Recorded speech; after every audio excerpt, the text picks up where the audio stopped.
Avez-vous déjà eu cette sensation troublante que quelque chose d'essentiel vous a été caché toute votre vie? Cette intuition persistante que derrière les vérités officielles se cache une réalité bien plus complexe et dérangeante. Aujourd'hui, nous allons plonger dans l'une des plus grandes énigmes de l'histoire religieuse occidentale, une histoire qui remet en question 2000 ans de certitude, une histoire que les institutions les plus puissantes du monde ont tenté d'effacer de la mémoire collective. Et si je vous disais que le christianisme tel que vous le connaissez n'est qu'une version édulcorée, manipulée et profondément déformée de ce que Jésus enseignait réellement? Que pendant des siècles, des milliards d'êtres humains ont suivi une doctrine construite non pas sur les paroles authentiques du Christ, mais sur les décisions politiques d'empereurs romains et les calculs stratégiques d'évêques ambitieux.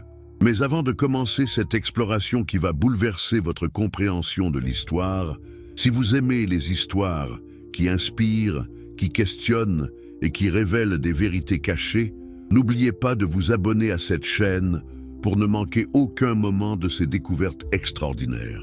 Et dites-moi dans les commentaires de quel pays vous nous regardez et à quelle heure vous découvrez cette vidéo. Je suis curieux de savoir où notre communauté de chercheurs de vérité se trouve dans le monde. Et si vous regardez cela sur votre téléphone, un petit like maintenant aiderait énormément à faire découvrir ce contenu à davantage de personnes qui cherchent des réponses authentiques. Imaginez une bibliothèque cachée dans les montagnes africaines, préservant des textes que Rome voulait voir disparaître à jamais.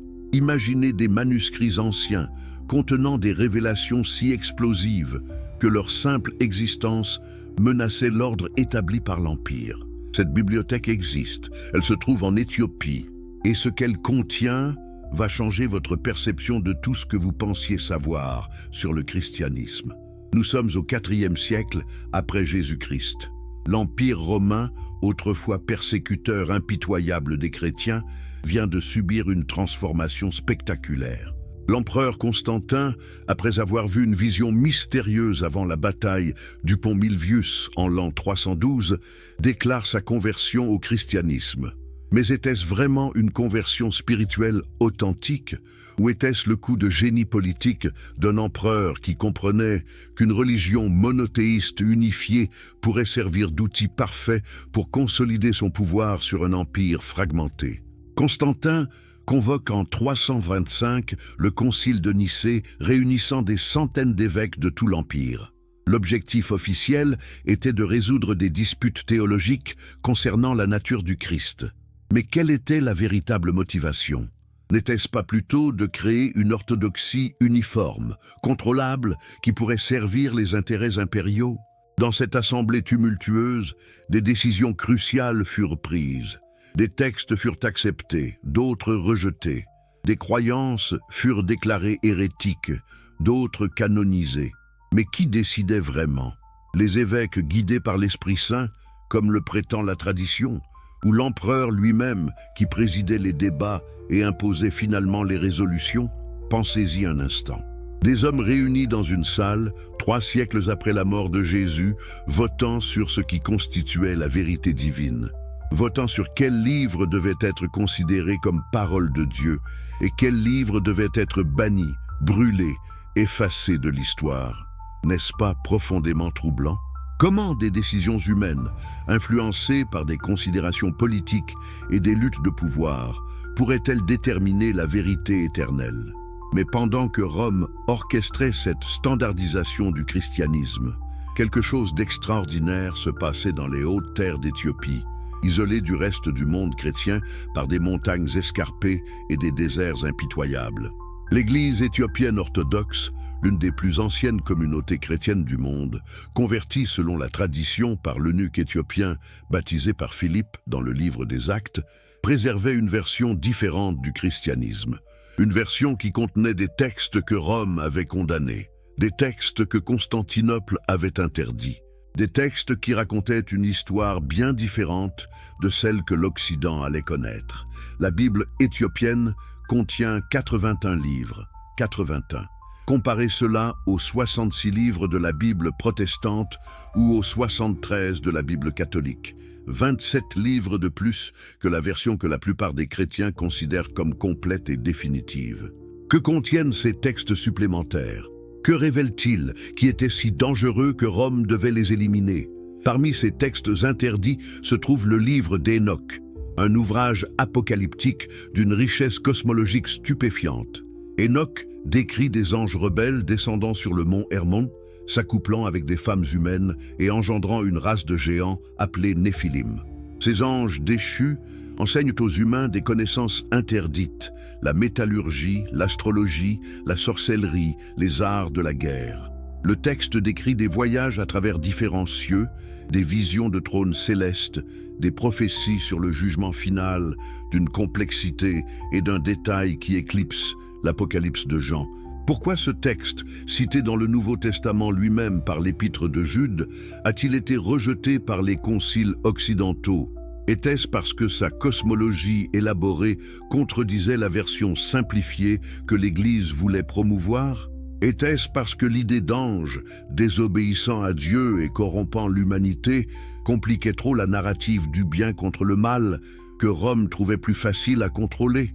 Le livre des Jubilés, un autre texte préservé par l'Église éthiopienne, offre une réinterprétation de la Genèse et de l'Exode qui met l'accent sur la loi juive, sur l'observance stricte du sabbat, sur les festivals et les rituels que le christianisme paulinien allait rejeter. Ce livre insiste sur le fait que la loi donnée à Moïse était éternelle et immuable. Comment cette vision s'accordait-elle avec la doctrine paulinienne, selon laquelle le Christ avait aboli la loi? Comment Rome pouvait-elle accepter un texte qui contredisait frontalement l'enseignement de Paul de Tarse, l'architecte principal du christianisme occidental? Pensez à l'ironie de la situation. Paul, qui n'avait jamais rencontré Jésus de son vivant, dont la conversion reposait sur une vision mystique sur le chemin de Damas, est devenu l'autorité suprême sur ce que Jésus enseignait réellement. Tandis que des textes potentiellement plus proches des traditions juives que Jésus lui-même pratiquait et enseignait étaient rejetés comme apocryphes, inauthentiques, dangereux. Mais qui était vraiment Jésus? Non pas le Christ cosmique de la théologie nicéenne, non pas le Dieu incarné de la doctrine trinitaire élaborée des siècles après sa mort, mais l'homme historique qui marchait dans les collines de Galilée, qui enseignait dans les synagogues, qui défiait les autorités religieuses de son temps. Jésus était un juif. Cela semble évident, presque banal de le dire ainsi. Mais saisissez-vous vraiment les implications profondes de cette réalité? Jésus était un juif pratiquant, qui observait le sabbat, qui célébrait la Pâque, qui citait constamment la Torah, qui débattait de questions halakhiques avec les rabbis de son époque. Il portait probablement des tzitzit, les franges rituelles que la loi commandait aux juifs pieux. Il priait les prières juives traditionnelles. Il enseignait dans le cadre conceptuel du judaïsme du Second Temple, un monde intellectuel riche de débats entre pharisiens, sadducéens, esséniens et autres groupes. Jamais, absolument jamais, Jésus n'a dit qu'il fondait une nouvelle religion distincte du judaïsme. Jamais il n'a déclaré que les gentils n'avaient pas besoin d'observer la loi.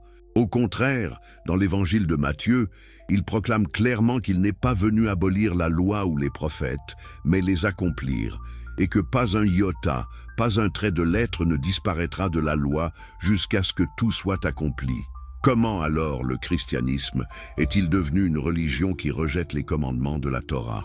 Comment est-il devenu une foi qui mange du porc, qui ignore le sabbat, qui abandonne la circoncision?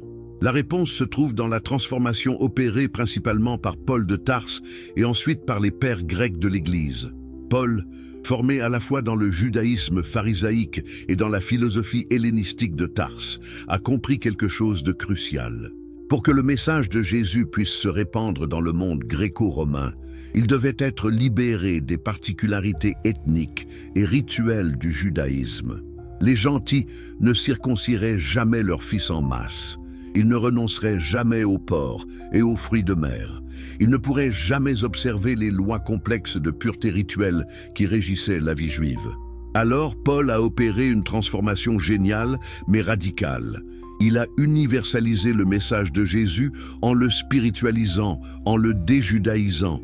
La circoncision physique est devenue la circoncision du cœur. L'observance du sabbat est devenue secondaire par rapport à la foi en Christ. Les lois alimentaires furent déclarées obsolètes. Le salut ne venait plus de l'obéissance à la loi, mais de la foi en Jésus comme Messie crucifié et ressuscité. Mais était-ce vraiment ce que Jésus enseignait?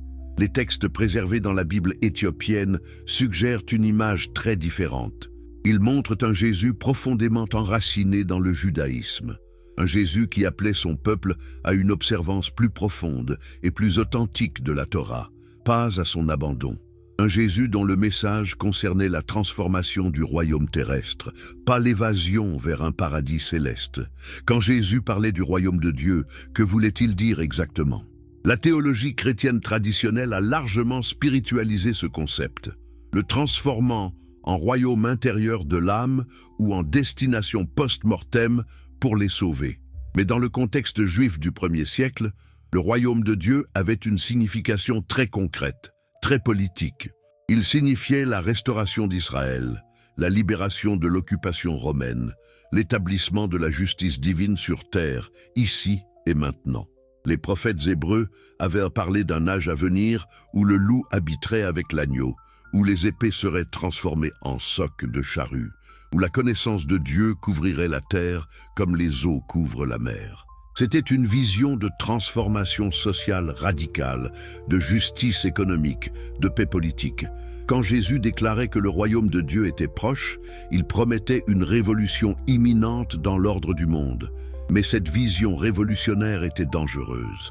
Dangereuse pour Rome, qui ne tolérait aucune menace à son ordre impérial. Dangereuse pour les autorités religieuses juives collaboratrices qui avaient fait leur paix avec l'occupation. Et plus tard, dangereuse pour l'Église constantinienne qui était devenue alliée du pouvoir impérial plutôt que contestataire. Alors la transformation s'est opérée. Le royaume de Dieu est devenu intérieur, spirituel, futur. Jésus n'était plus le prophète juif qui contestait l'injustice de son temps. Il était devenu le sauveur cosmique dont le message concernait uniquement les âmes individuelles et leur destin éternel. Sa critique radicale des riches devint métaphorique. Ses dénonciations des hypocrites religieux furent généralisées au point de perdre leur tranchant politique. Son message de bouleversement social fut domestiqué en éthique personnelle.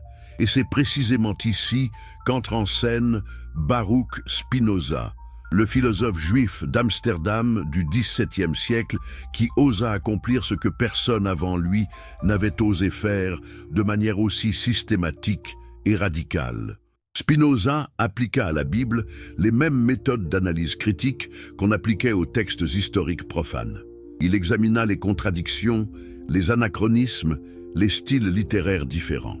Il osa suggérer que Moïse n'avait pas écrit le Pentateuque, que les prophètes n'avaient pas prédit l'avenir, mais commenté leur présent, que les miracles n'étaient pas des violations des lois naturelles, mais des métaphores ou des malentendus.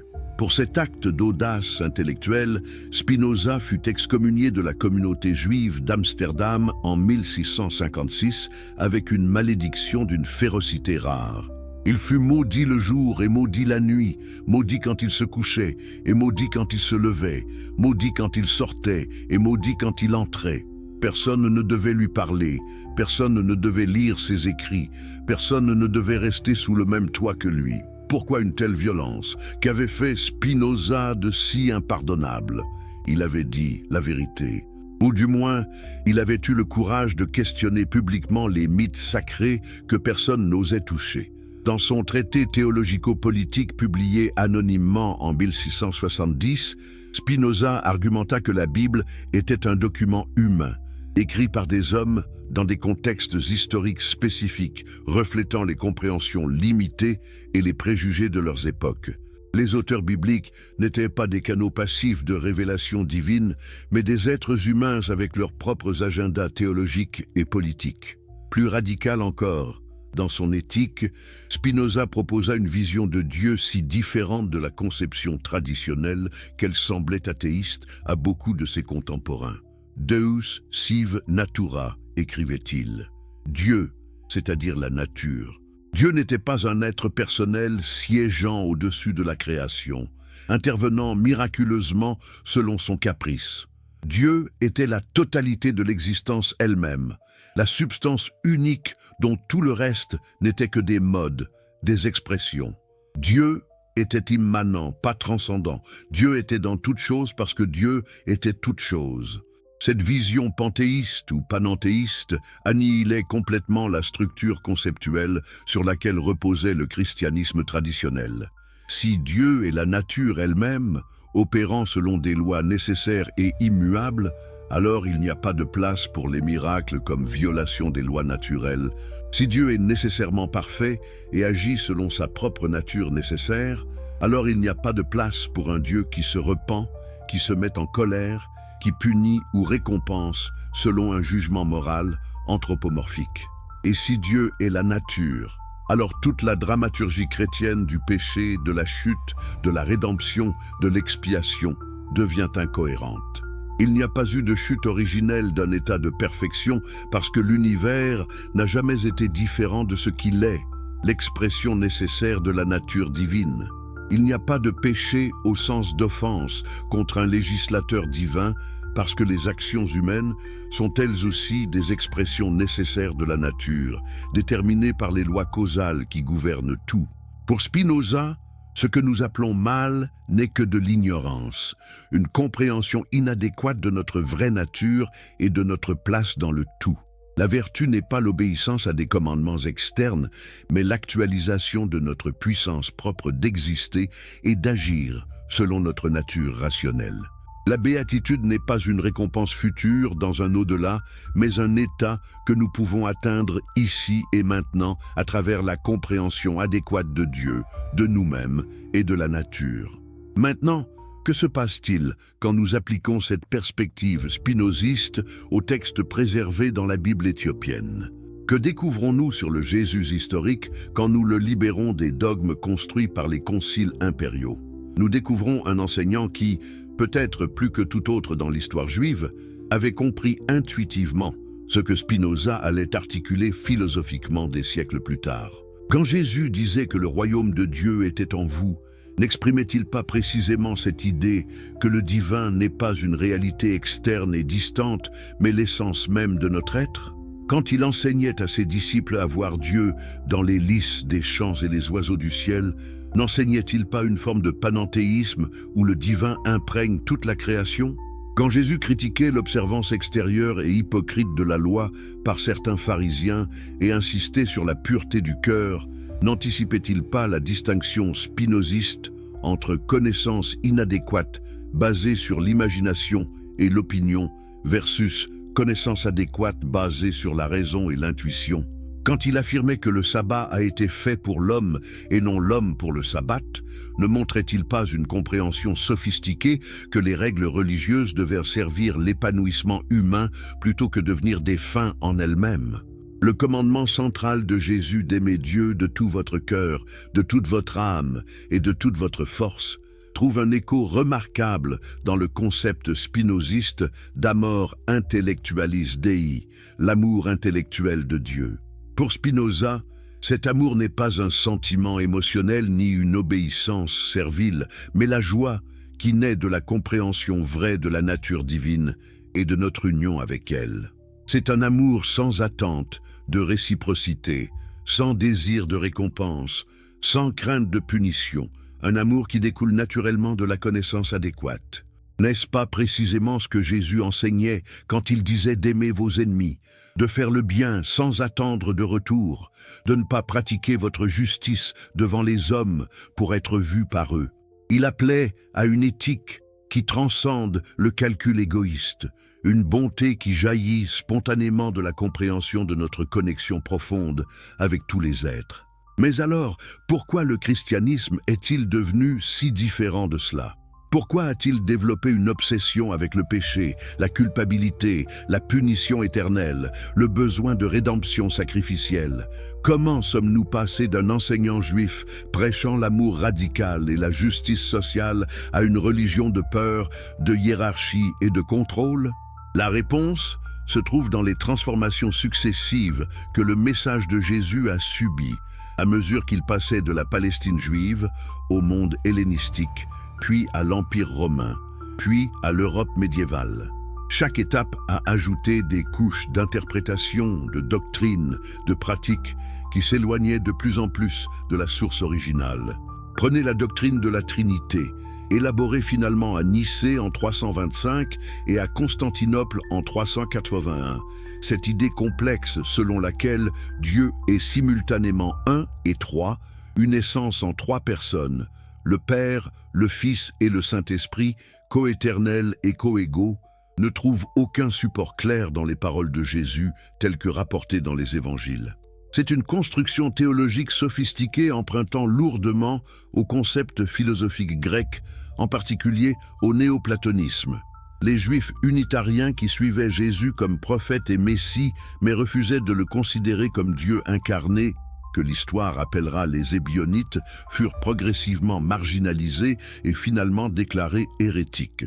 Leur version du christianisme, probablement beaucoup plus proche de ce que les premiers disciples juifs de Jésus croyaient, fut effacée de l'histoire officielle. Pourquoi ? Parce qu'elle ne servait pas les besoins d'un empire qui voulait faire de Jésus un Dieu comparable à Jupiter ou Mars, un Dieu qui pouvait justifier le pouvoir impérial et exiger l'obéissance absolue. Ou considérer la doctrine du péché originel, systématisée par Augustin d'Hippone au IVe et Ve siècle. Selon cette doctrine, tous les humains héritent d'une culpabilité et d'une corruption inhérentes à cause du péché d'Adam et Ève dans le jardin d'Éden. Cette tâche originelle ne peut être lavée que par le baptême et la grâce divine médiée par l'Église. Mais Jésus a-t-il jamais enseigné cela ? Parlait-il constamment de la corruption innée de l'humanité ? Au contraire, il semblait avoir une vision plutôt positive du potentiel humain. Il disait aux gens que le royaume de Dieu était à leur portée, accessible ici et maintenant. Il affirmait que les purs de cœur verraient Dieu. Il enseignait qu'il suffisait de devenir comme un petit enfant pour entrer dans le royaume. Ses enseignements suggèrent l'innocence et la bonté potentielle, pas la dépravation totale. La doctrine augustinienne du péché originel devait beaucoup plus aux influences manichéennes de la jeunesse d'Augustin qu'aux enseignements de Jésus.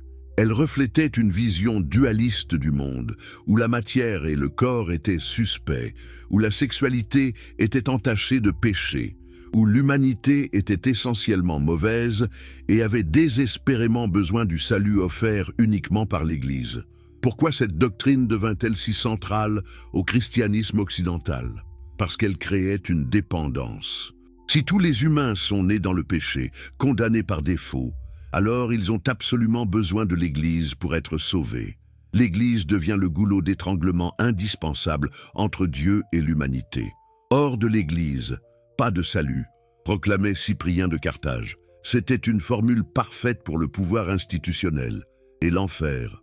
Cette vision terrifiante de tourments éternels dans un lac de feu où les damnés brûlent sans fin, consciemment torturés pour toujours sans possibilité de rédemption ou même d'annihilation.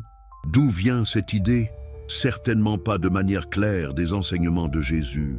Jésus parlait de Géhenne, qui était le nom grec pour la vallée de Hinnom, un ravin réel au sud de Jérusalem où, selon la tradition juive, des enfants avaient autrefois été sacrifiés à des dieux païens et qui, à l'époque de Jésus, servaient de décharge municipale où le feu brûlait constamment les ordures. C'était une métaphore puissante pour la destruction, pour la vie gaspillée, pour le choix de l'autodestruction plutôt que de la vie abondante que Dieu offrait. Mais cette métaphore a été transformée par la théologie médiévale en une réalité littérale d'une cruauté incompréhensible. Dante, dans sa Divine Comédie, a donné à l'enfer une géographie détaillée, 9 cercles de tourments variés. Des artistes ont peint des scènes horribles de démons torturant des âmes nues. Des prédicateurs ont terrifié des générations avec des descriptions vivantes de ce qui attendait les pécheurs non repentants. À quoi servait cette terreur? Au contrôle social. La peur de l'enfer maintenait les gens dans la ligne, les rendait dociles, les empêchait de questionner l'autorité. Si la récompense pour la rébellion contre l'ordre établi était la torture éternelle, qui oserait se révolter? La menace de l'enfer était l'outil parfait pour pacifier les masses, pour les réconcilier avec l'injustice terrestre, en leur promettant justice divine, dans l'au-delà tout en les terrorisant pour qu'ils obéissent dans le présent. C'est exactement ce que Spinoza dénonçait quand il analysait comment les institutions religieuses utilisent la superstition et la peur pour dominer. Dans la préface de son traité théologico-politique, il écrit que si les hommes pouvaient régler toutes leurs affaires suivant un dessein arrêté, ou encore si la fortune leur était toujours favorable, ils ne seraient jamais prisonniers de la superstition. Mais comme ils sont souvent réduits à une situation si difficile qu'ils ne peuvent former aucun jugement, et comme ils désirent sans mesure les biens incertains de la fortune, ils sont, pour la plupart, très enclins à la crédulité la plus misérable.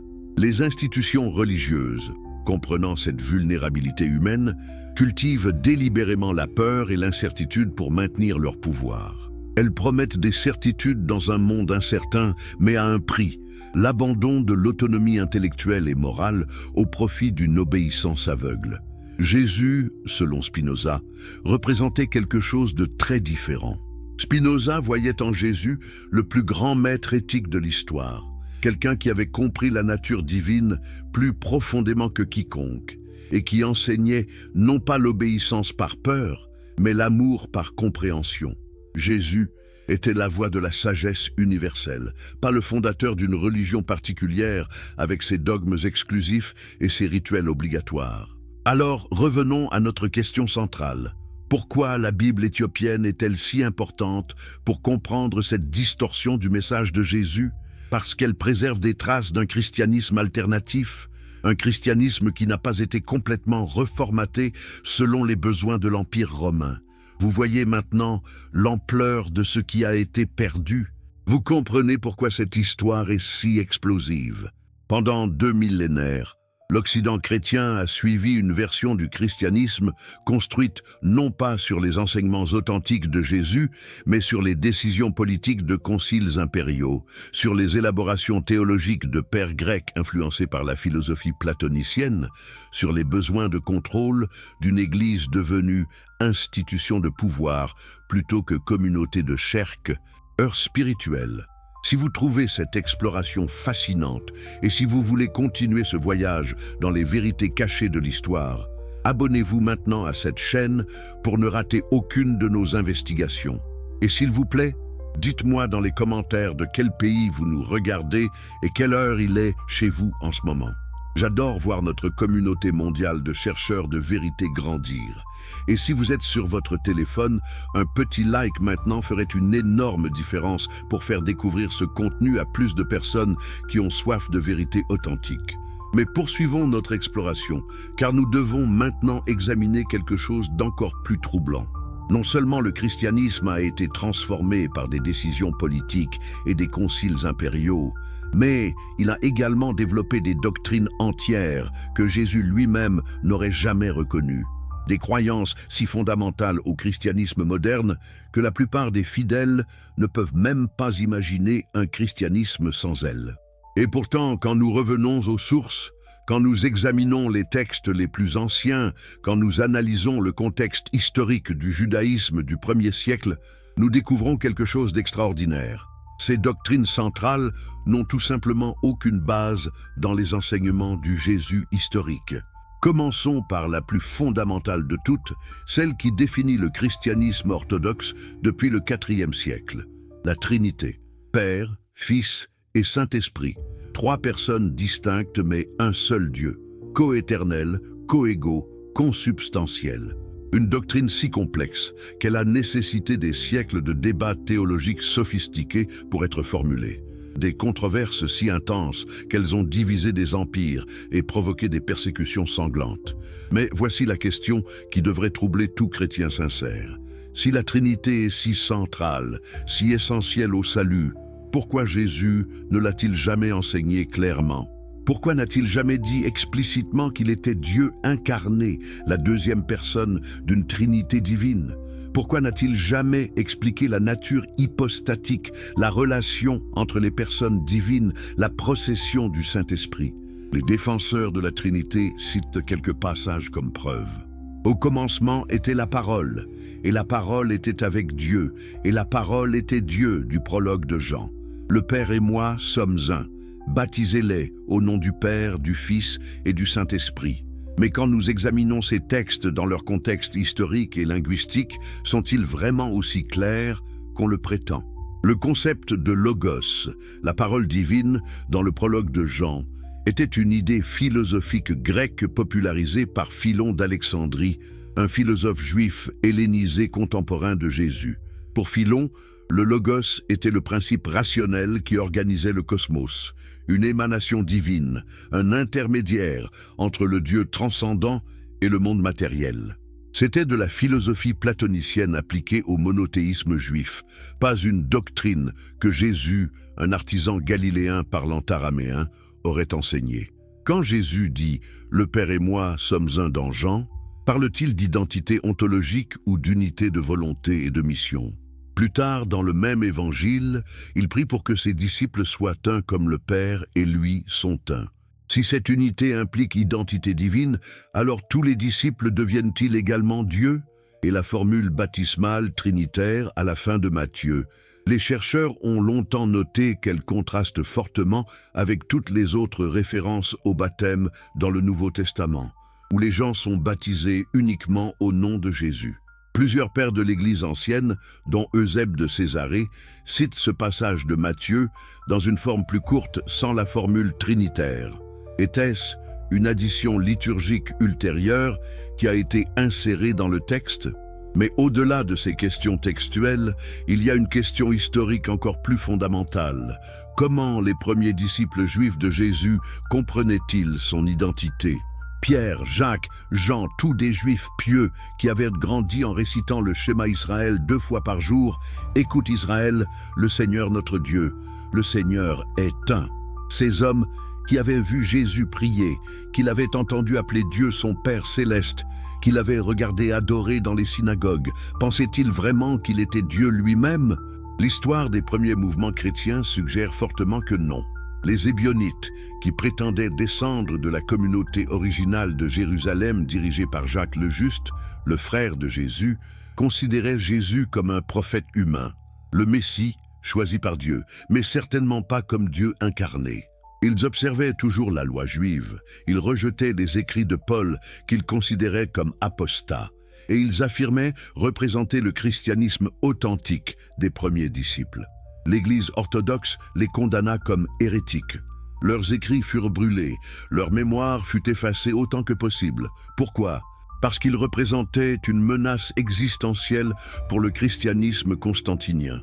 Si le frère de Jésus et les disciples originaux n'avaient jamais cru en sa divinité, alors toute la structure théologique construite à Nicée s'effondrait. Irénée de Lyon, écrivant au IIe siècle, décrit avec horreur les Ébionites qui utilisent uniquement l'évangile de Matthieu, rejette Paul et insiste sur l'observation de la loi. Pour Irénée, c'était de l'hérésie. Mais n'était-ce pas plutôt le christianisme original, non contaminé par les innovations hellénistiques de Paul et des théologiens grecs? La doctrine de la Trinité a été élaborée sur plusieurs siècles, à travers d'intenses controverses. Arius, un prêtre d'Alexandrie au début du IVe siècle, enseignait que le Fils avait été créé par le Père et lui était donc subordonné. Il y eut un temps où le Fils n'était pas, proclamait Arius. Cette position, appelée arianisme, semblait logique à beaucoup. Comment deux êtres pouvaient-ils être pleinement Dieu et pourtant distincts? Comment le Fils pouvait-il prier le Père s'ils étaient identiques? Mais l'arianisme fut condamné à Nicée en 325. Pourquoi? Parce que Constantin avait besoin d'unité doctrinale pour son empire. Il ne pouvait tolérer des divisions théologiques qui fragmentaient son pouvoir. Athanase d'Alexandrie, le grand champion de la divinité pleine du Christ, a compris que seul un Christ pleinement divin pouvait sauver pleinement l'humanité. Seul Dieu pouvait vaincre la mort. Si le Christ était une créature, même la plus exaltée, Il ne pouvait accomplir la rédemption cosmique. C'était de la logique théologique sophistiquée. Mais était-ce ce que Jésus avait enseigné? Ou était-ce une construction élaborée pour résoudre des problèmes philosophiques que Jésus lui-même n'avait jamais posés? Et voici le paradoxe cruel. En faisant de Jésus Dieu, le christianisme l'a rendu inaccessible. Il n'était plus l'exemple humain à suivre, mais l'objet divin à adorer. Ses enseignements éthiques radicaux pouvaient être écartés avec l'excuse commode qu'il était Dieu et donc capable de choses impossibles pour les humains ordinaires. Aimez vos ennemis, facile pour Dieu incarné, impossible pour nous. Renoncer à toute possession? Jésus pouvait le faire parce qu'il était divin, mais nous avons des responsabilités réalistes.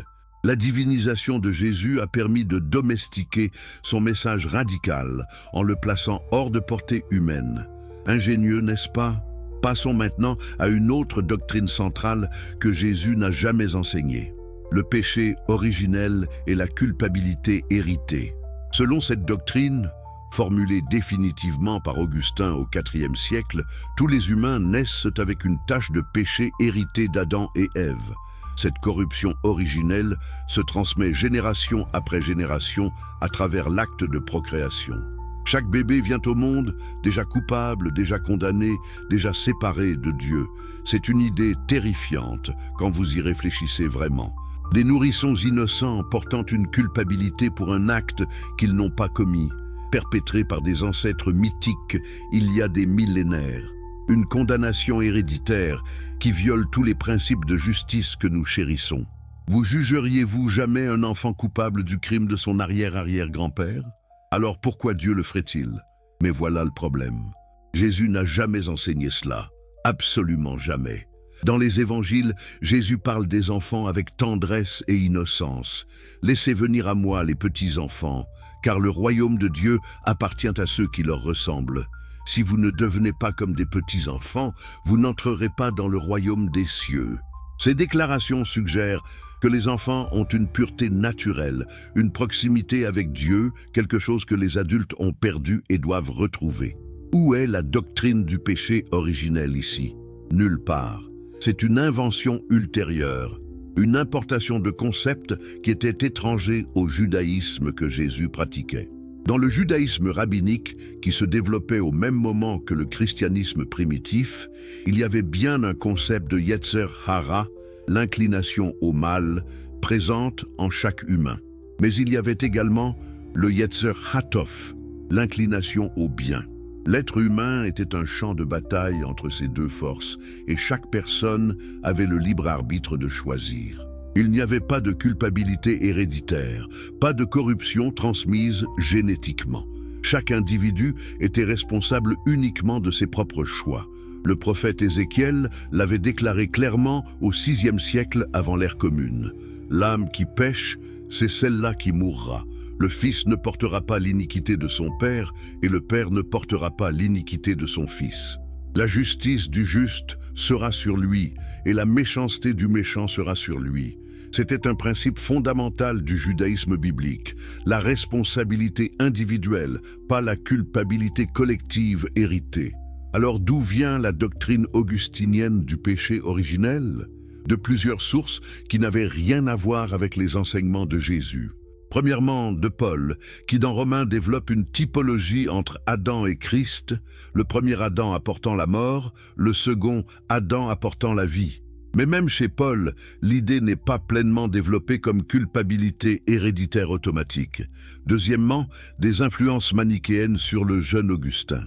Avant de devenir chrétien, Augustin avait été pendant 9 ans adepte du manichéisme, une religion dualiste perse qui voyait le monde matériel comme mauvais, créé par un démiurge maléfique, piégeant des étincelles divines dans la chair corrompue.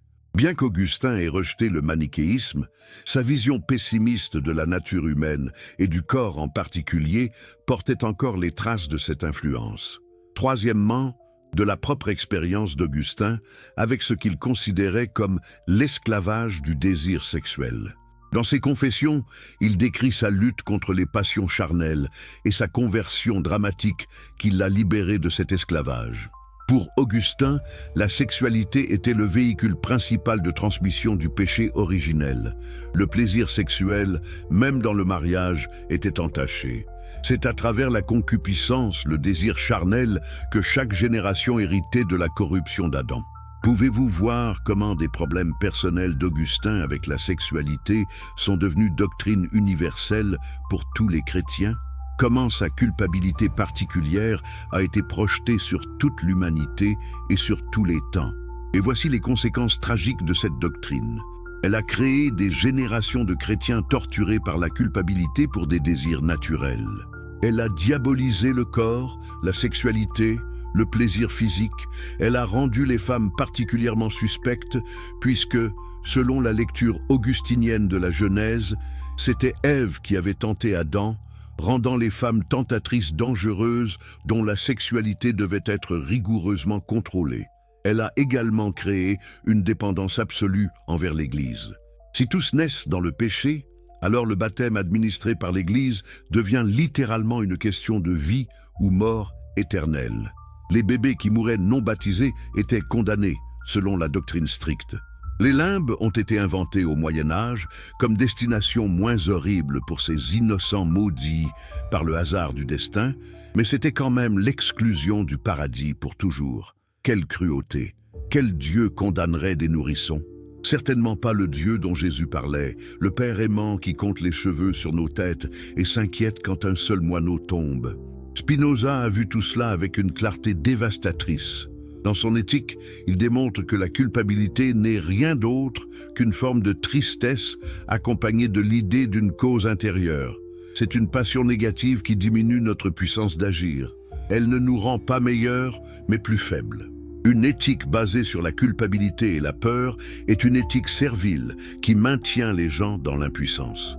Pour Spinoza, ce que le christianisme appelle péché n'est que de l'ignorance, une compréhension inadéquate de notre vraie nature. Le remède n'est pas le repentir basé sur la culpabilité, mais la connaissance qui nous libère. Plus nous comprenons nos affects, nos désirs, nos comportements comme résultant nécessairement de causes naturelles, moins nous les jugeons moralement et plus nous pouvons les diriger rationnellement. N'est-ce pas une vision infiniment plus libératrice et plus humaine que la doctrine du péché originel? Et n'est-ce pas plus proche de ce que Jésus enseignait réellement quand il parlait de la vérité qui libère? Maintenant, parlons d'une autre doctrine fondamentale au christianisme que Jésus n'a jamais enseignée. Le salut exclusivement à travers la foi en lui comme Seigneur et Sauveur, et plus spécifiquement, le salut exclusivement médié par l'Église catholique. Hors de l'Église, point de salut, extra ecclesiam nulla salus, la formule latine qui résume cette prétention. Jésus a-t-il jamais dit que la foi en lui comme Dieu incarné et sacrifié pour les péchés était la seule voie vers Dieu? Les évangiles présentent une image beaucoup plus nuancée. Quand un scribe demande à Jésus quel est le plus grand commandement, Jésus répond en citant le schéma et le commandement d'aimer son prochain. Le scribe approuve et Jésus lui dit « Tu n'es pas loin du royaume de Dieu ». Aucune mention de la foi en Jésus comme sauveur. Dans la parabole du bon samaritain, c'est l'hérétique samaritain, pas le prêtre juif orthodoxe ni le lévite, qui hérite de la vie éternelle par ses actions de compassion. Le critère n'est pas la croyance correcte, mais l'amour actif. Dans la scène du jugement dernier en Matthieu 25, les moutons sont séparés des chèvres non pas selon leur foi, mais selon leurs actions envers les affamés, les assoiffés, les étrangers, les nus, les malades, les prisonniers. J'avais faim et vous m'avez donné à manger, j'avais soif et vous m'avez donné à boire. Le critère est purement éthique, pas doctrinal. Jésus dit que beaucoup viendront de l'Orient et de l'Occident et s'assiéront à table avec Abraham, Isaac et Jacob dans le royaume des cieux, tandis que les fils du royaume seront jetés dehors. Il fait l'éloge de la foi du centurion romain, un païen, disant qu'il n'a trouvé une telle foi nulle part en Israël. Il guérit la fille de la femme syrophénicienne en récompense de sa foi persistante, même s'il l'appelle initialement un petit chien. Tous ces exemples suggèrent que Jésus voyait le royaume de Dieu comme ouvert à quiconque vit dans la justice, l'amour et la foi. indépendamment de l'appartenance ethnique ou religieuse. C'était une vision radicalement inclusive, dangereusement universelle.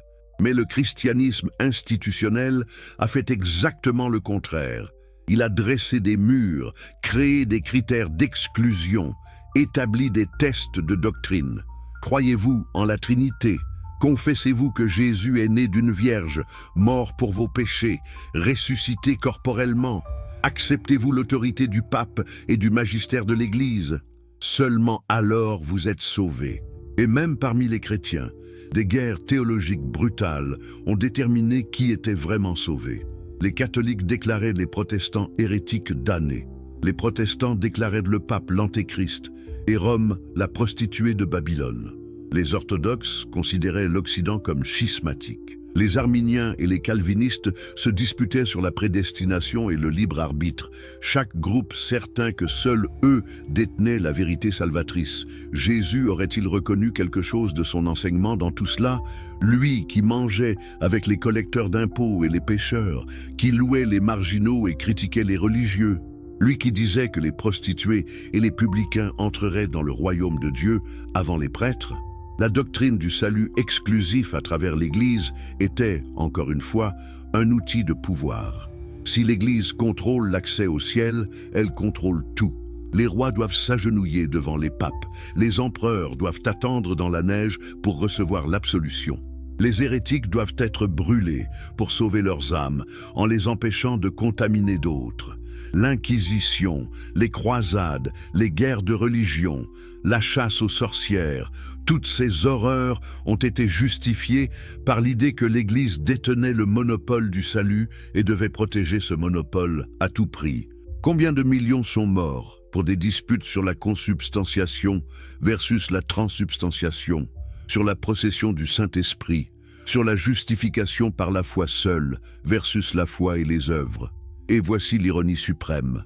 En faisant du salut une question de croyance correcte plutôt que de vie juste, le christianisme a inversé les priorités de Jésus. Jésus critiquait constamment ceux qui disaient « Seigneur, Seigneur », mais ne faisaient pas la volonté du Père. Il valorisait les actions sur les paroles. Mais le christianisme dogmatique a rendu les paroles, les credos, les confessions de foi plus importantes que les actions. Vous pouviez être un monstre moral, mais tant que vous confessiez les bonnes doctrines et receviez les sacrements, vous étiez sauvés. Les conquistadors pouvaient massacrer des millions d'indigènes, mais tant qu'ils mouraient en recevant l'extrême onction, leur place au paradis était assurée. Les marchands d'esclaves pouvaient vendre des êtres humains, mais tant qu'ils baptisaient leurs captifs, ils accomplissaient une œuvre pieuse. Spinoza voyait cette perversion morale avec une clarté impitoyable. Dans son traité théologico-politique, il écrit que la vraie religion consiste uniquement en la justice et la charité ou l'amour envers le prochain. Tout le reste, les doctrines, les rituels, les institutions, n'est que superstition si cela ne conduit pas à ses fruits essentiels. Pour Spinoza, peu importe ce que vous croyez sur Dieu, tant que vous vivez dans l'amour et la justice. Un athée qui vit moralement est plus proche de Dieu qu'un croyant qui opprime son prochain. La vraie piété ne consiste pas en cérémonies externes, mais en transformation intérieure qui se manifeste dans l'amour actif. N'est-ce pas exactement ce que Jésus enseignait? Vous les reconnaîtrez à leurs fruits.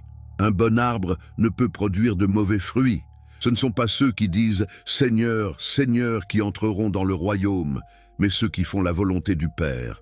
Mais il y a une autre doctrine que nous devons examiner, peut-être la plus terrifiante de toutes, l'enfer éternel comme lieu de torture consciente, sans fin pour les damnés. Cette vision d'un Dieu qui punit des créatures finies avec une souffrance infinie pour des péchés temporels est peut-être la perversion la plus monstrueuse de l'image divine jamais conçue par l'esprit humain. Pensez-y rationnellement un moment. Quelle justice y a-t-il à punir éternellement des transgressions finies? Si un humain torturait quelqu'un pour toujours sans possibilité de rédemption ou de fin, nous appellerions cela un mal absolu. Mais nous attribuons ce comportement à Dieu et l'appelons justice. Le philosophe David Hume a fait valoir ce point avec une logique dévastatrice. Ou bien Dieu veut abolir le mal et ne le peut pas, auquel cas il n'est pas tout-puissant. Ou bien il peut abolir le mal et ne le veut pas, auquel cas il n'est pas bon. Ou bien il peut l'abolir et le veut, alors pourquoi le mal existe-t-il?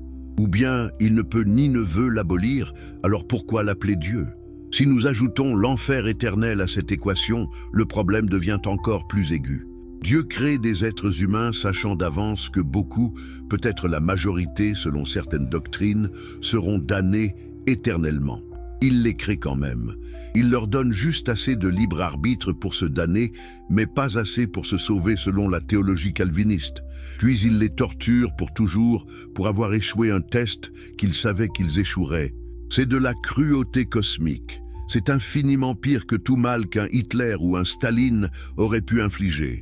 Leurs victimes ont au moins échappé par la mort. Les victimes de l'enfer divin n'ont aucune échappatoire, jamais. Mais Jésus a-t-il vraiment enseigné cela? Quand nous examinons les textes évangéliques dans leur contexte juif du 1er siècle, une image différente émerge. Jésus parlait de Géhenne, le nom grec pour la vallée de Hinnom, au sud de Jérusalem. C'était un lieu réel, avec une histoire réelle.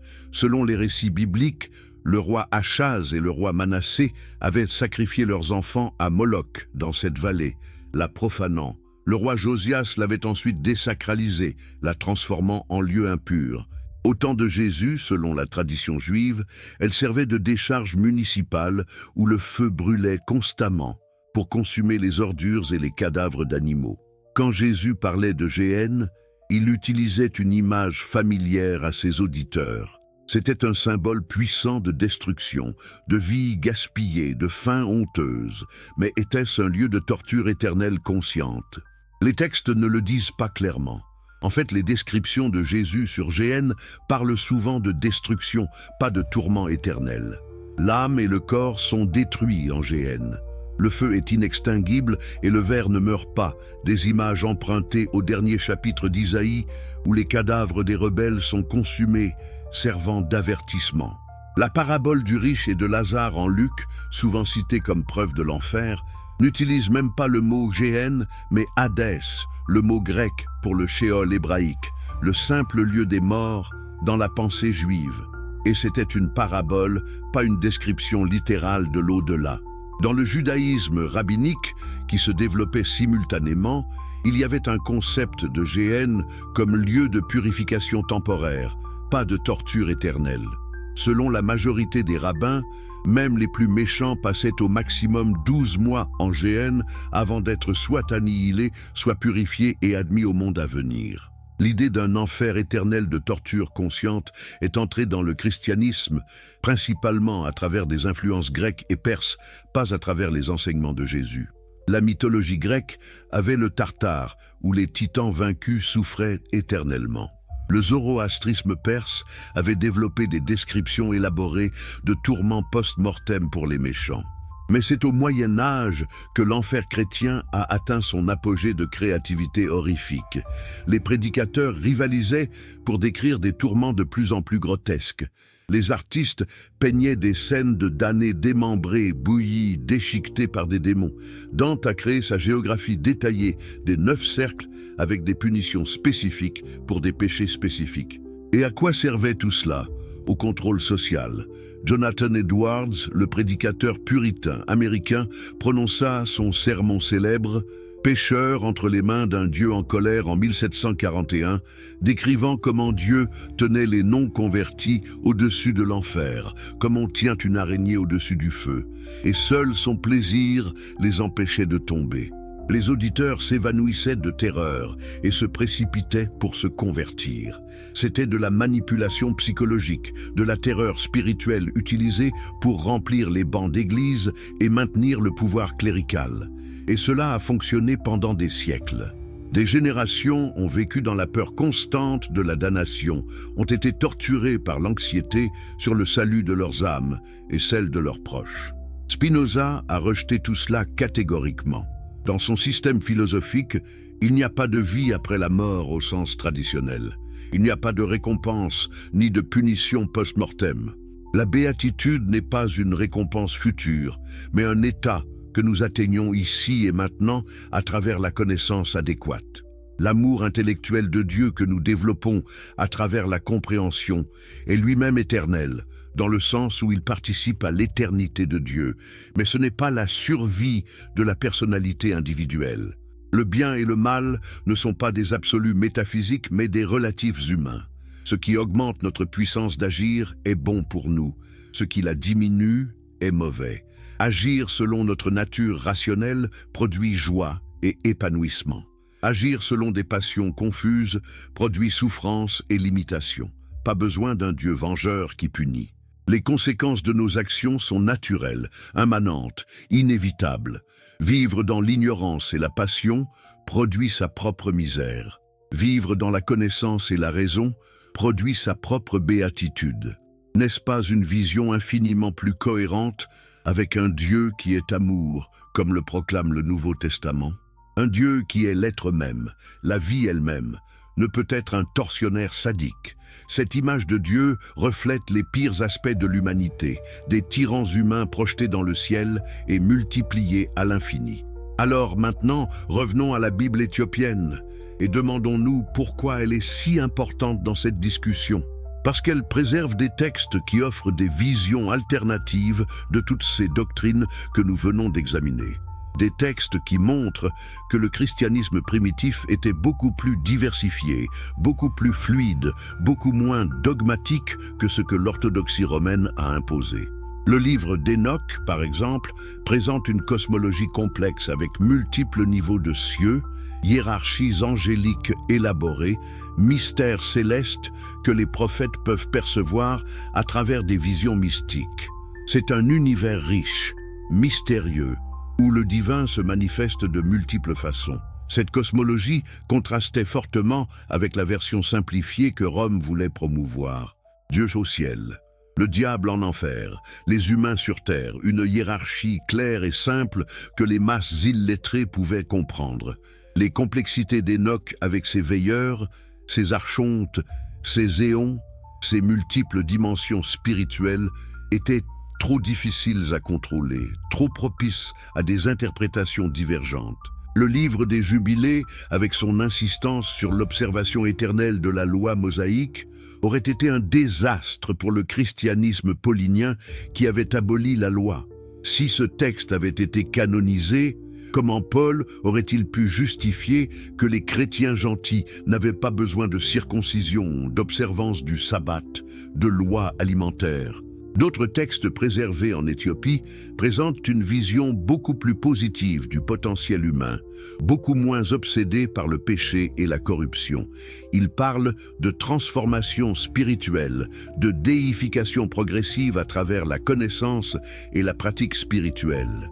C'est une vision optimiste qui voit les humains comme capables de devenir divins, de participer à la nature de Dieu. Cette théologie de la déification, ou théosis dans la tradition orthodoxe orientale, était centrale au christianisme oriental, mais suspecte en Occident. Augustin et ses héritiers préféraient insister sur le fossé infranchissable entre créateur et créature, sur notre incapacité totale à nous sauver nous-mêmes. Nous sommes des vers indignes, dépendant entièrement de la grâce divine dispensée par l'Église. Mais si les humains peuvent devenir divins par leurs propres efforts spirituels, à quoi sert l'Église? Pourquoi aurions-nous besoin de prêtres, de sacrements, de hiérarchie ecclésiastique? Les textes mystiques sont dangereux précisément parce qu'ils court-circuitent les intermédiaires institutionnels et promettent un accès direct au divin. Les textes éthiopiens préservent également un plus grand rôle pour les femmes dans le christianisme primitif. Des récits de femmes apôtres, de prophétesses, de mystiques. L'Église romaine a systématiquement effacé ou minimisé le leadership féminin, créant un christianisme exclusivement masculin dans ses structures de pouvoir. Mais pourquoi? Jésus avait des femmes disciples.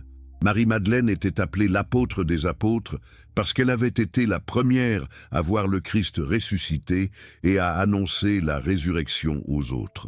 Phébie était diaconesse dans l'église de Cenchreae, recommandée par Paul lui-même. Priscille enseignait et corrigeait même Apollos, un prédicateur chrétien, selon les Actes. Mais à mesure que le christianisme s'hellénisait et se romanisait, Adoptant les structures patriarcales de ces cultures, les femmes furent exclues du leadership. Les textes qui préservaient leur rôle prominents furent censurés. Des évangiles comme celui de Marie-Madeleine, où elle reçoit des enseignements secrets de Jésus et entre en conflit avec Pierre, qui refuse d'accepter son autorité, furent bannis comme hérétiques. L'Église éthiopienne, plus isolée de ses influences, a maintenu une mémoire plus complète du rôle des femmes. Pas qu'elle soit elle-même égalitaire selon les standards modernes, mais elle a préservé des traces d'une époque où le christianisme était plus ouvert à l'égalité des sexes dans le leadership spirituel. Et peut-être le plus important, les textes éthiopiens préservent des pratiques spirituelles, mystiques et contemplatives, qui étaient centrales au christianisme primitif, mais qui ont été marginalisées en Occident. Le jeûne prolongé, la prière incessante, la méditation sur les Écritures, la quête de vision et de révélation directe, toutes ces pratiques faisaient partie du christianisme d'origine. Les moines du désert égyptien et syrien au IIIe et IVe siècle étaient des athlètes spirituels, engagés dans des disciplines extrêmes pour atteindre l'union mystique avec Dieu. Ils rapportaient des expériences extatiques, des visions célestes, des luttes avec des démons, des états de conscience transformés. Ce christianisme expérientiel, basé sur la rencontre directe avec le divin, était potentiellement subversif pour le christianisme institutionnel qui voulait médiatiser toute expérience religieuse à travers les sacrements et la hiérarchie. Si n'importe quel moine dans le désert pouvait recevoir des révélations directes de Dieu, pourquoi aurait-il besoin de l'autorité épiscopale ? Pourquoi respecterait-il les décisions des conciles s'il avait une connaissance directe supérieure? L'Église a tenté de contrôler le mysticisme, de le canaliser à travers des ordres monastiques approuvés, de distinguer les visions authentiques des illusions diaboliques, d'exiger que toute expérience mystique soit soumise au jugement de l'autorité ecclésiastique. Mais c'était difficile. Le génie mystique ne se laisse pas facilement contrôler. L'Église éthiopienne, moins centralisée, moins bureaucratisée, a préservé plus de cette tradition mystique vivante. Ces textes respirent l'expérience directe, l'immédiateté du divin, la possibilité pour chaque chercheur sincère de pénétrer les mystères célestes. Alors pourquoi Rome a-t-elle rejeté tous ces textes? Pourquoi les conciles ont-ils décidé qu'ils étaient apocryphes, inauthentiques, dangereux? Nous avons déjà touché à certaines raisons, mais creusons plus profondément. La raison fondamentale était le contrôle. L'Empire romain converti au christianisme au IVe siècle avait besoin d'unité doctrinale pour maintenir la cohésion politique. Un empire, une foi, un empereur. Des variations théologiques créaient des loyautés divisées, des conflits régionaux, des menaces à l'autorité centrale. Constantin n'a pas convoqué le concile de Nicée parce qu'il était passionné par la théologie trinitaire. Il l'a convoqué parce que les disputes ariennes déchiraient son empire. Il avait besoin que les évêques résolvent leurs différends et produisent une orthodoxie uniforme que tous devaient accepter. Ceux qui refusaient étaient exilés, leurs écrits brûlés, leurs églises confisquées. C'était la naissance du christianisme comme religion d'État, instrument de pouvoir impérial plutôt que mouvement spirituel contestataire. Et cette transformation exigeait la standardisation. Les textes qui ne correspondaient pas à la nouvelle orthodoxie devaient disparaître. Les livres comme Enoch, avec leur vision complexe et leurs révélations nouvelles, donnaient trop de pouvoir aux visionnaires individuels. Si quelqu'un pouvait prétendre avoir reçu des révélations comme Enoch, comment l'Église maintiendrait-elle le monopole sur la vérité divine? La révélation devait être déclarée close avec les apôtres. Rien de nouveau ne pouvait être ajouté au dépôt de la foi. Les textes qui insistaient sur l'observance de la loi juive étaient incompatibles avec le christianisme gentil qui dominait désormais. Le christianisme se définissait de plus en plus contre le judaïsme, développant une théologie du remplacement où l'Église avait remplacé Israël comme peuple élu. Des textes qui maintenaient la continuité avec le judaïsme compliquaient cette narrative. Les textes qui humanisaient trop Jésus menaçaient la christologie élevée que Nicée avait établie. Si Jésus était trop humain, trop semblable aux prophètes juifs qui l'avaient précédé, alors sa divinité était mise en question. Et sans une divinité pleine, l'Église perdait sa revendication d'être médiateur exclusif du salut.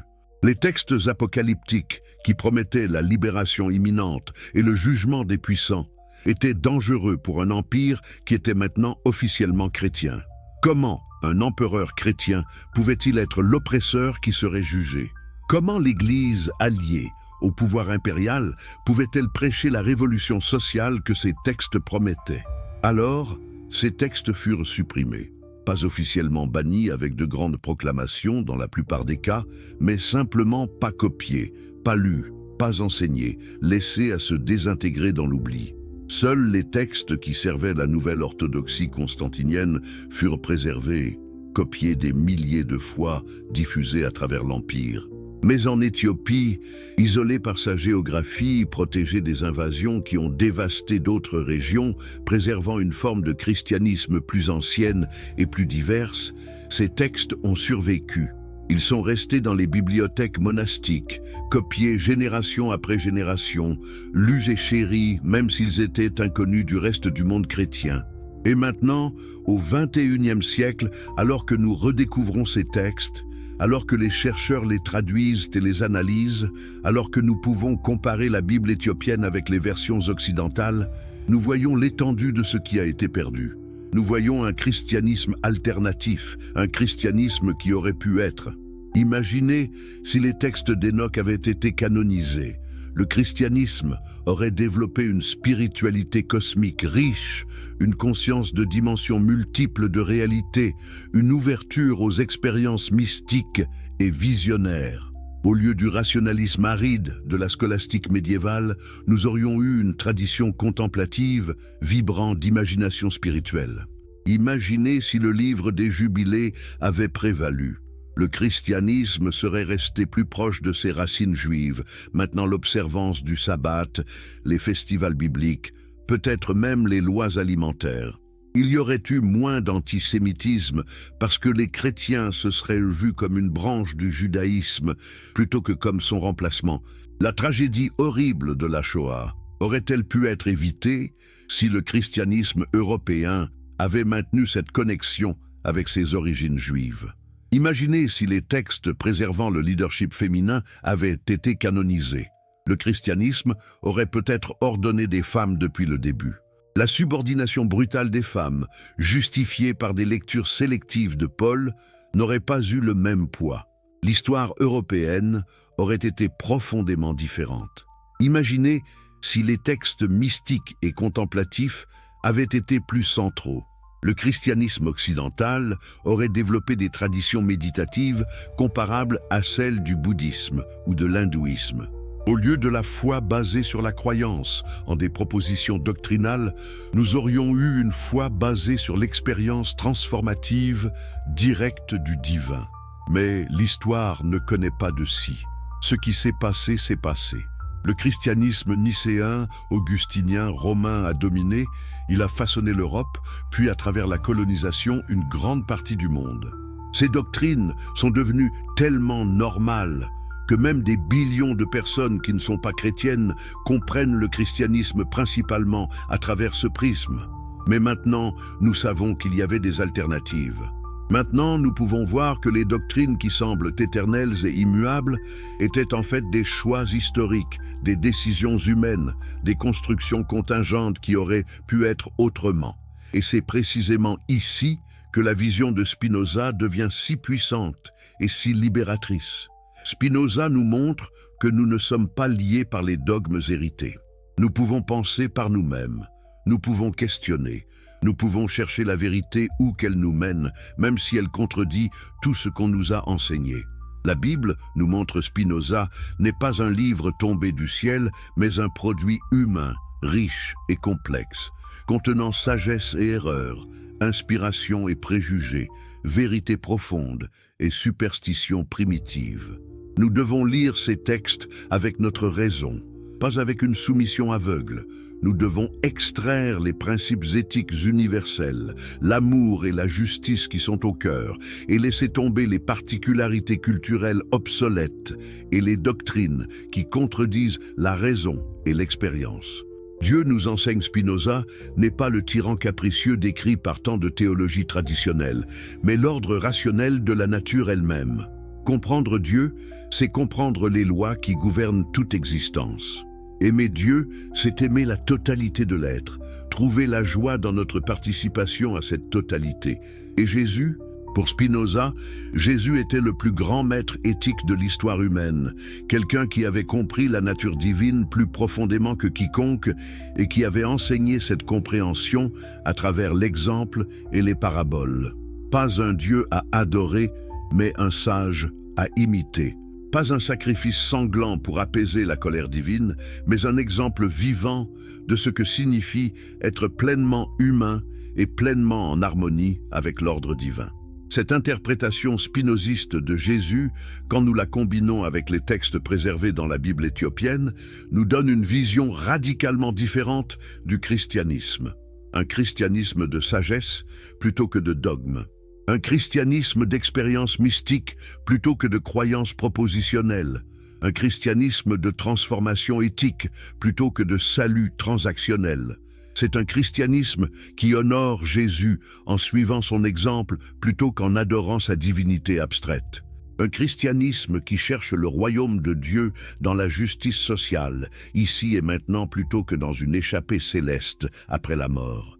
Un christianisme qui libère plutôt que qui contrôle, qui inspire plutôt que qui terrifie, qui unifie plutôt que qui divise. Ce christianisme aurait-il pu exister ?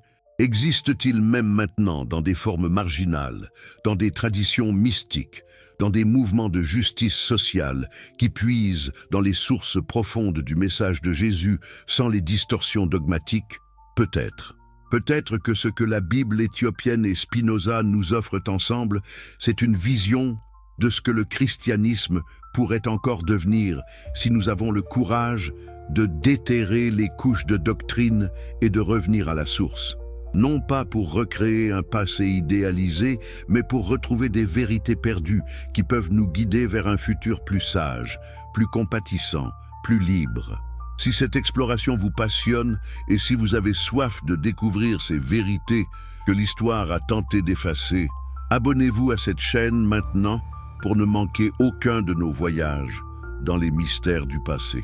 Dites-moi dans les commentaires de quel pays vous nous suivez et quelle heure il est pour vous en ce moment. Notre communauté s'étend du Brésil à la France, du Canada à l'Afrique, et j'aime savoir où nos chemins se croisent dans cette quête de vérité. Et si vous regardez cela sur votre téléphone en ce moment, un like serait incroyablement précieux pour aider ce message à atteindre davantage de personnes qui cherchent des réponses authentiques. Mais revenons maintenant au cœur de notre exploration, car nous devons comprendre quelque chose de fondamental qui lie Spinoza et Jésus d'une manière que peu ont osé articuler. Ces deux figures, séparées par 16 siècles, parlaient en réalité de la même réalité profonde, du même Dieu, de la même libération. Mais leurs messages ont été si déformés, si obscurcis par les siècles d'interprétation institutionnelle que nous devons creuser profondément pour retrouver leur vérité commune. Quand Spinoza écrivait « Deus sive natura », Dieu, c'est-à-dire la nature, il ne proposait pas l'athéisme que ses contemporains horrifiés y voyaient. Il proposait quelque chose de beaucoup plus radical et, paradoxalement, de beaucoup plus spirituel. Il disait que Dieu n'est pas un être séparé planant au-dessus de la création, tirant les ficelles comme un marionnettiste cosmique. Dieu est l'existence elle-même, la substance infinie dont tout le reste n'est que des modifications, des expressions, des modes. Pensez-y profondément. Chaque atome dans votre corps, chaque pensée traversant votre esprit, chaque étoile brillant dans le ciel nocturne, chaque événement qui se déroule dans l'histoire, tout cela est Dieu se manifestant selon des lois nécessaires et éternelles. Rien n'est en dehors de Dieu, rien ne pourrait être en dehors de Dieu. Dieu n'est pas ailleurs, Dieu est ici, maintenant, dans chaque respiration, dans chaque battement de cœur. Cette vision panthéiste, ou plus précisément panenthéiste, puisque Spinoza maintenait que Dieu transcende également la totalité de ses manifestations, détruit complètement la dramaturgie chrétienne traditionnelle. S'il n'y a qu'une seule substance, Dieu, alors il n'y a pas de séparation entre créateur et création qui nécessiterait un pont, une médiation, une réconciliation. S'il n'y a pas de Dieu séparé qui pourrait être offensé par nos actions, alors tout le concept de péché comme offense contre un législateur divin s'effondre. Mais n'est-ce pas exactement ce que Jésus enseignait dans son langage de paraboles et de métaphores juives? Quand il disait que le royaume de Dieu est au-dedans de vous, que voulait-il dire, sinon que le divin n'est pas une réalité externe et distante, mais l'essence même de notre être? Quand il enseignait à ses disciples que Dieu était plus proche que leur propre respiration, qu'il comptait les cheveux sur leur tête, qu'il s'inquiétait de chaque moineau tombant, ne parlait-il pas d'un Dieu immanent, intimement présent dans chaque détail de l'existence? Regardez les paraboles de Jésus sur le royaume de Dieu. Ce n'est jamais un lieu géographique lointain. C'est comme une graine de moutarde plantée dans la terre, la plus petite des graines qui devient le plus grand des arbres. C'est comme du levain qu'une femme mélange dans la pâte, invisible mais transformant toute la masse de l'intérieur. C'est comme un trésor caché dans un champ, une perle de grand prix, quelque chose de précieux dissimulé dans l'ordinaire, attendant d'être découvert. Ces images suggèrent toute la même vérité que Spinoza articulera philosophiquement. Le divin n'est pas absent de ce monde, nécessitant une intervention miraculeuse pour se manifester. Le divin est déjà présent, tissé dans le tissu même de la réalité, attendant seulement que nous ayons des yeux pour voir et des oreilles pour entendre. Jésus critiquait constamment ceux qui cherchaient Dieu dans les mauvais endroits. Les pharisiens, selon sa représentation dans les évangiles, cherchaient Dieu dans l'observance méticuleuse de règles externes, dans la pureté rituelle, dans la séparation d'avec les impurs. Mais Jésus mangeait avec les collecteurs d'impôts et les pécheurs. Il touchait les lépreux. Il parlait avec les Samaritains. Il affirmait que le sabbat avait été fait pour l'homme, pas l'homme pour le sabbat. Pourquoi cette audace scandaleuse? Parce qu'il comprenait que Dieu ne peut être confiné par nos catégories humaines de purs et d'impurs, de saints et de profanes. Si Dieu est vraiment omniprésent, alors Dieu est également présent dans le lépreux et dans le prêtre, dans le pécheur et dans le saint. Les distinctions que nous créons sont des constructions humaines, utiles peut-être pour l'ordre social, mais elles ne reflètent pas la réalité divine. Spinoza développait exactement le même argument dans son éthique. Le bien et le mal, nous enseignait-il, ne sont pas des qualités absolues inscrites dans la nature des choses. Ce sont des jugements relatifs que nous portons selon que quelque chose augmente ou diminue notre puissance d'agir, notre capacité à exister et à nous épanouir. Ce qui est bon pour l'araignée peut être mauvais pour la mouche. Ce qui est bon pour le lion peut être mauvais pour l'antilope. Il n'y a pas de bien et de mal cosmique, seulement des perspectives différentes au sein de l'ordre naturel nécessaire. Cela signifie-t-il que tout est permis? Que l'éthique est purement subjective et arbitraire?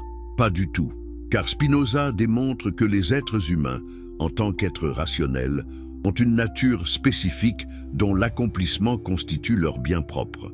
Agir selon notre nature rationnelle, comprendre adéquatement notre place dans le tout, vivre en harmonie avec l'ordre nécessaire des choses, cela produit joie, épanouissement, puissance accrue. Au contraire, agir selon des passions confuses, des désirs contradictoires, des idées inadéquates de ce qui est bon pour nous, cela produit souffrance, limitation, impuissance. Les conséquences de nos actions ne sont pas des punitions externes imposées par un Dieu vengeur. Ce sont des résultats naturels et inévitables de l'ordre causal qui gouverne toute existence. N'est-ce pas précisément ce que Jésus enseignait dans ses paraboles? L'homme qui construit sa maison sur le sable voit sa maison s'effondrer quand viennent les tempêtes. Ce n'est pas que Dieu le punit pour avoir été stupide. C'est simplement la conséquence naturelle de construire sur une fondation instable. L'homme qui construit sur le roc, comprenant la nature des choses, voit sa maison tenir ferme. La récompense n'est pas externe, mais inhérente au choix sage lui-même. Le fils prodigue, qui gaspille son héritage dans la débauche, souffre la faim et la misère. Ce n'est pas une punition divine, mais la conséquence naturelle de ses choix. Quand il revient à lui-même, quand il comprend son erreur et rentre à la maison, il trouve l'amour et l'accueil, non parce qu'il a mérité le pardon par la pénitence, mais parce que l'amour du Père n'a jamais cessé. Le Père ne le punit pas et ensuite pardonne conditionnellement. Le Père aime inconditionnellement, toujours. Cette image du Père aimant inconditionnellement, guettant le retour du Fils prodigue, courant à sa rencontre, l'embrassant avant même qu'il puisse prononcer ses excuses préparées, c'est peut-être la plus belle représentation de Dieu dans tous les évangiles. Et c'est une image qui correspond parfaitement au Dieu de Spinoza, le Dieu qui est l'amour même, la vie même, l'être même, ne pouvant être autre chose que ce qu'il est nécessairement. Spinoza écrivait dans son Éthique que Dieu ne peut se repentir, ne peut être triste, ne peut être en colère, car toutes ces émotions impliquent le passage d'une moindre perfection à une plus grande ou inversement. Mais Dieu est infiniment parfait. Et sa perfection est immuable. Dieu agit toujours selon sa propre nature nécessaire, produisant l'ordre du monde exactement tel qu'il est et tel qu'il doit être. Cela semble froid, déterministe, dépourvu de la relation personnelle chaleureuse que le théisme traditionnel promet. Mais Spinoza insiste que c'est en fait infiniment plus libérateur. Si Dieu est personnel au sens d'avoir des émotions changeantes, des préférences arbitraires, des jugements capricieux, alors nous sommes à la merci d'un tyran cosmique dont nous ne pouvons jamais être sûrs. Nous devons constamment nous inquiéter de l'offenser, de le contrarier, de perdre sa faveur. Mais si Dieu est l'ordre rationnel immuable de la nature elle-même, alors comprendre Dieu, c'est comprendre cet ordre. Et comprendre cet ordre, c'est trouver notre place en lui, harmoniser notre volonté avec la nécessité éternelle, atteindre ce que Spinoza appelle la liberté véritable, qui n'est pas le libre arbitre au sens d'une capacité inexplicable à agir sans cause, mais la compréhension adéquate qui nous permet d'agir selon notre nature propre plutôt que d'être ballottés par des forces externes que nous ne comprenons pas. Jésus ne parlait-il pas de cette même libération quand il disait que la vérité vous rendra libre? Que connaîtrez-vous la vérité, et la vérité vous libérera? La connaissance, la compréhension n'est pas simplement intellectuelle pour Jésus ou pour Spinoza. C'est transformative. C'est ce qui nous libère des chaînes de l'ignorance, de la peur, des passions destructrices. Le commandement central que Jésus hérite du judaïsme, aimez Dieu de tout votre cœur, de toute votre âme et de toute votre force, trouve son parallèle parfait dans ce que Spinoza appelle amor intellectualis Dei, l'amour intellectuel de Dieu. Ce n'est pas un amour émotionnel capricieux qui va et vient selon nos humeurs. C'est la joie stable et éternelle qui découle de la compréhension adéquate de Dieu et de notre union avec Dieu. Cet amour est sa propre récompense. Il ne cherche rien en retour parce qu'il découle de la compréhension que nous sommes déjà, toujours et éternellement en Dieu, et que Dieu est en nous. Il ne peut y avoir de séparation. L'idée même de séparation d'avec Dieu est l'ignorance fondamentale qui produit toute souffrance. N'est-ce pas exactement ce que Jésus enseignait quand il priait que ses disciples soient un comme lui et le Père sont un, quand il affirmait « Je suis dans le Père et le Père est en moi, et vous serez en moi comme je suis en vous ». Cette union mystique n'est pas quelque chose à atteindre dans l'avenir. C'est la vérité éternelle à réaliser maintenant, à comprendre maintenant, à vivre maintenant. Le deuxième commandement de Jésus, « Aimez votre prochain comme vous-même », découle naturellement du premier dans cette compréhension spinoziste. Si Dieu est la substance unique dont tous les êtres sont des modes, alors nous sommes tous fondamentalement un en Dieu. Les frontières entre moi et l'autre sont réelles, à un niveau mais illusoire, à un niveau plus profond. Blesser l'autre, c'est se blesser soi-même. Aider l'autre, c'est s'aider soi-même. Non pas par un calcul égoïste sophistiqué, mais parce que nous partageons une essence commune. Spinoza écrivait que plus nous comprenons les choses particulières, plus nous comprenons Dieu. car chaque chose particulière est une expression de la nature divine, une fenêtre sur l'infini.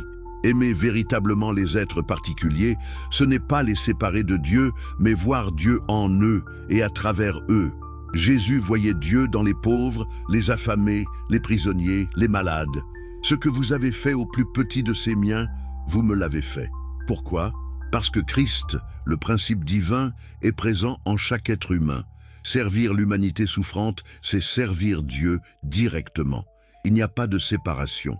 Cette éthique de compassion universelle ne repose pas sur l'obéissance à des commandements externes, mais sur la compréhension profonde de notre interconnexion. Quand vous voyez vraiment que l'autre est vous-même dans un autre corps, dans d'autres circonstances, la compassion n'est pas un devoir, mais une réponse naturelle. Et voici la beauté radicale de cette vision. Elle transcende complètement les frontières religieuses, ethniques, nationales. Si tous les êtres sont des expressions de la substance divine unique, alors il n'y a pas de peuple élu au sens exclusif. Il n'y a pas de sauvés et de damnés, de croyants et d'infidèles, de purs et d'impurs. Il n'y a que des degrés différents de compréhension, différents niveaux de réalisation de notre nature véritable. Le royaume de Dieu dont Jésus parlait sans cesse n'était pas une réalité future après la mort, ni une institution terrestre exclusive. C'était et c'est l'ordre divin qui existe toujours, ici et maintenant, accessible à quiconque a des yeux pour voir.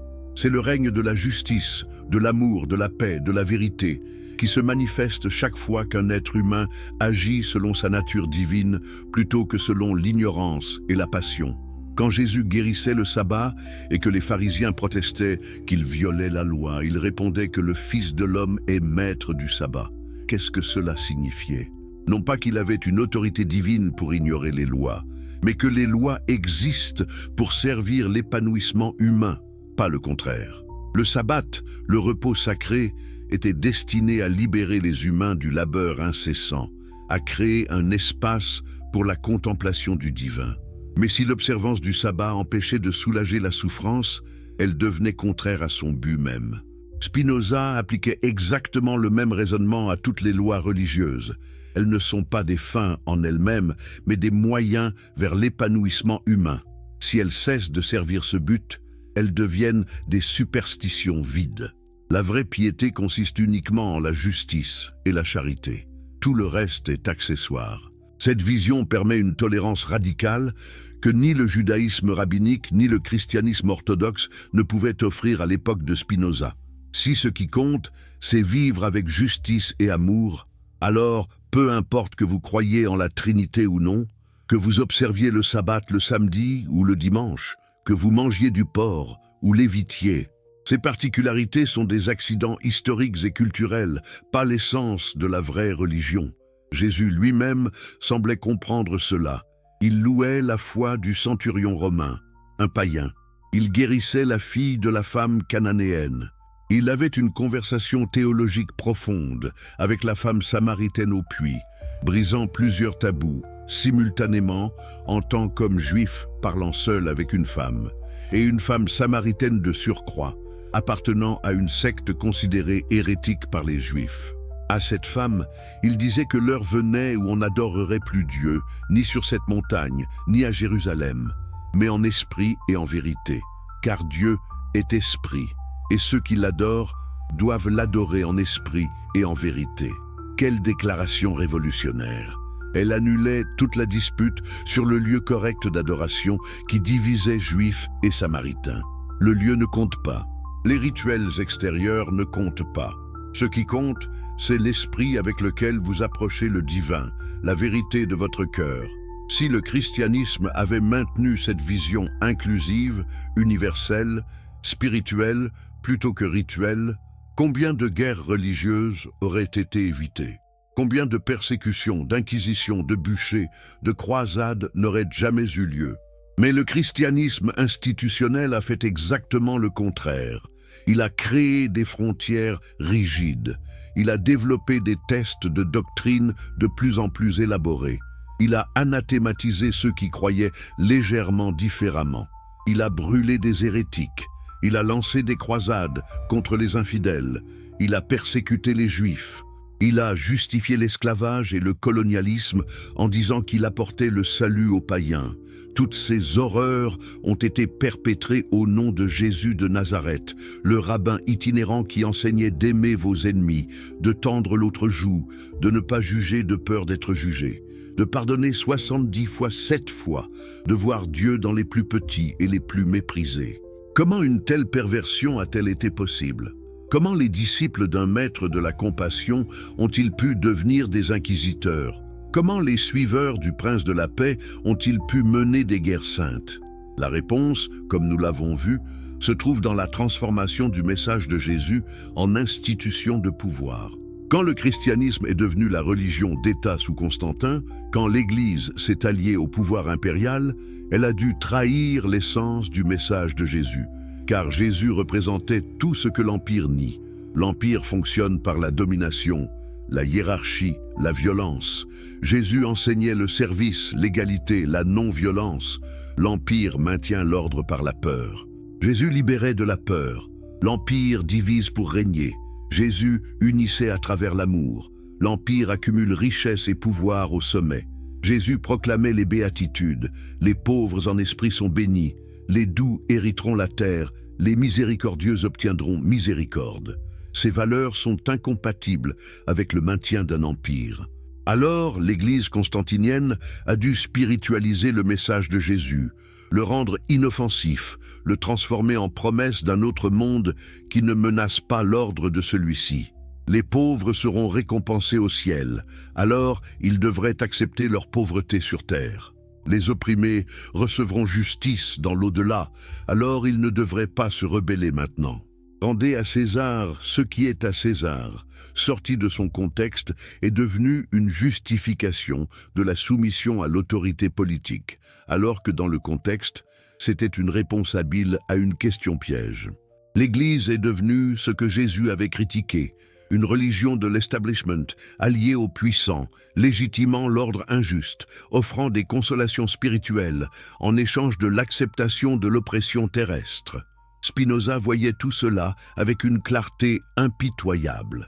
Dans son traité théologico-politique, il analysait comment les prophètes hébreux avaient constamment critiqué les rois et les prêtres qui opprimaient les pauvres, tout en offrant de riches sacrifices au temple. La vraie religion, selon les prophètes, consistait en la justice sociale, pas en rituels élaborés.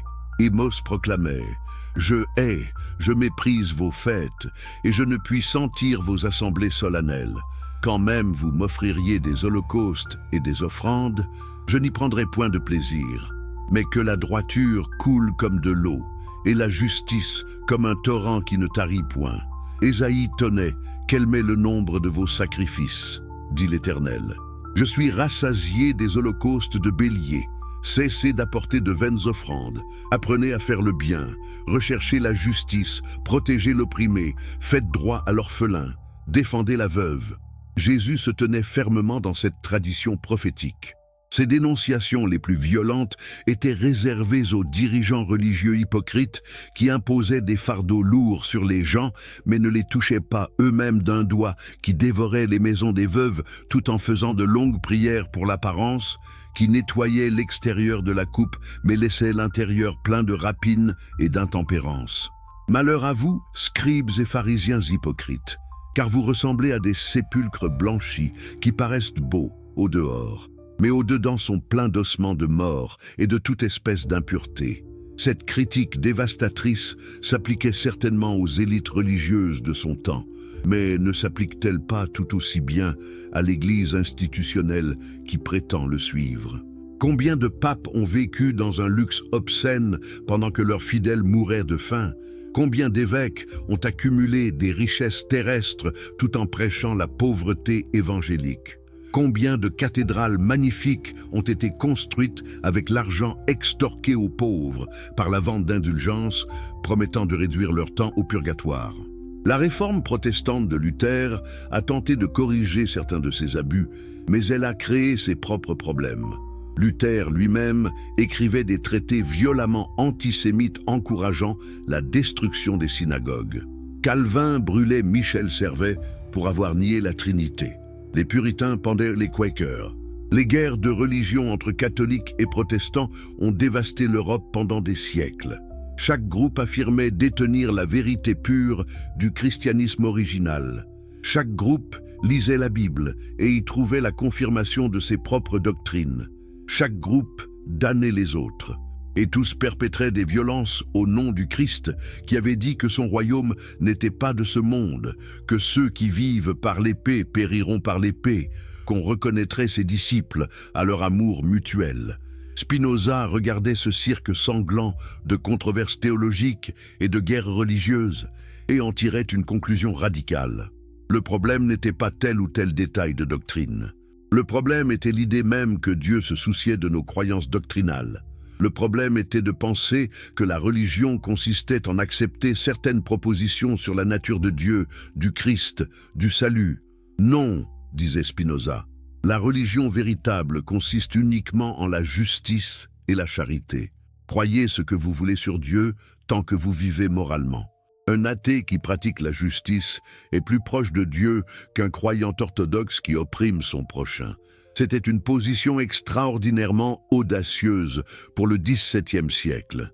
C'était presque impensable. Cela signifiait que tous les martyrs brûlés pour hérésie doctrinale étaient morts pour rien. Cela signifiait que toutes les guerres de religion étaient des crimes futiles. Cela signifiait que l'Église n'avait aucun droit de dicter la croyance tant que les gens agissaient moralement. Pour cette audace, Spinoza a payé un prix terrible. Excommunié de la communauté juive avec une malédiction d'une férocité rare. Ses livres interdits, son nom synonyme d'athéisme et d'hérésie. Et il a vécu une vie de solitude relative, gagnant modestement sa vie en polissant des lentilles, refusant des postes universitaires qui auraient exigé qu'il enseigne selon l'orthodoxie, mort jeune à 44 ans de la tuberculose, probablement aggravé par la poussière de verre inhalée durant son travail. Mais ces idées ont survécu. Elles ont inspiré les Lumières. Elles ont contribué à la montée de la tolérance religieuse, de la séparation de l'Église et de l'État, de la liberté de penser. Einstein disait croire au Dieu de Spinoza. Nombre de penseurs modernes qui rejettent le théisme traditionnel mais maintiennent un sens du sacré trouvent en Spinoza un guide. Et si nous revenons maintenant à la Bible éthiopienne avec cette compréhension spinoziste, que découvrons-nous? Nous découvrons des traces d'un christianisme qui aurait pu se développer différemment. Un christianisme moins dogmatique, plus mystique, plus contemplatif, plus proche de ses racines juives, plus ouvert à la diversité d'interprétations.